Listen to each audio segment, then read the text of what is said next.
ఓం శుక్లాంబరధరం విష్ణుం శశివర్ణం చతుర్భుజం ప్రసన్నవదనం ధ్యాయేత్ సర్వవిఘ్నోపశాంతయే. కార్తీక పురాణం 27వ అధ్యాయం. అంబరీషుని ఉదాత్తత. నీవు శాపమనే వంకతో అంబరీషునికి ఇచ్చిన వరం ఆనందదాయకం. దీనివల్ల నాకు ఎటువంటి ఆయాసము కలగదు. పేదవాక్కు వంటి నీ వాక్కును యథార్థం చేయటం కొరకు నేనే ఈ 10 జన్మలు ఎత్తుతాను. లేకపోయినట్లయితే బ్రాహ్మణునికి మర్యాద లేకుండా పోతుంది. నీవు వెంటనే రాజు దగ్గరకు వెళ్ళు.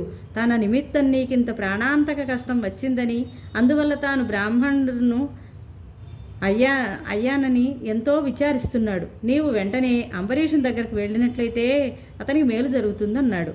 శ్రీమన్నారాయణ మాటలు ఆలకించిన దూర్వాసుడు స్వామికి అనేక మార్లు నమస్కారాలు చేసి సుదర్శనాయుధం తరుముకొని వచ్చి ఉండగా బ్రాహ్మణులతో పరివేష్టింపబడి ఉన్న అంబరీషుని దగ్గరకు చేరుకున్నాడు. కోటి సూర్య సమాన తేజంతో వెలుగుతూ తన దగ్గరకు వచ్చిన మునీంద్రుల వారిని అంబరీషుడు చూచి నమస్కరించి అతనికి వెన్నంటి వచ్చిన విష్ణు చక్రాన్ని చూచి, ఓ సుదర్శనమా, నీ భక్తుడై ఉన్న ఈ మునీంద్రుల వారు సంపదగిన వారు కాదు. అతనిలో ఉన్న దోషాలు మన్నించి అతన్ని కాపాడు. మిక్కిలి క్రౌర్యంతో అతన్ని చంపవద్దు. రక్షించమనే నన్నును శరణాగతుడైన మునిని కాపాడు అంటూ దూర్వాస మునీంద్రుని కౌగిలించుకున్నాడు.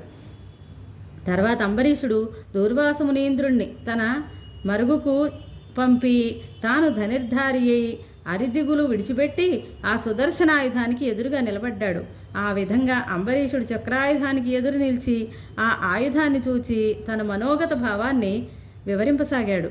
ఇది శ్రీ స్కాంద పురాణ అంతర్గత కార్తీక మహాత్మ్యందలి 27వ అధ్యాయం సంపూర్ణం.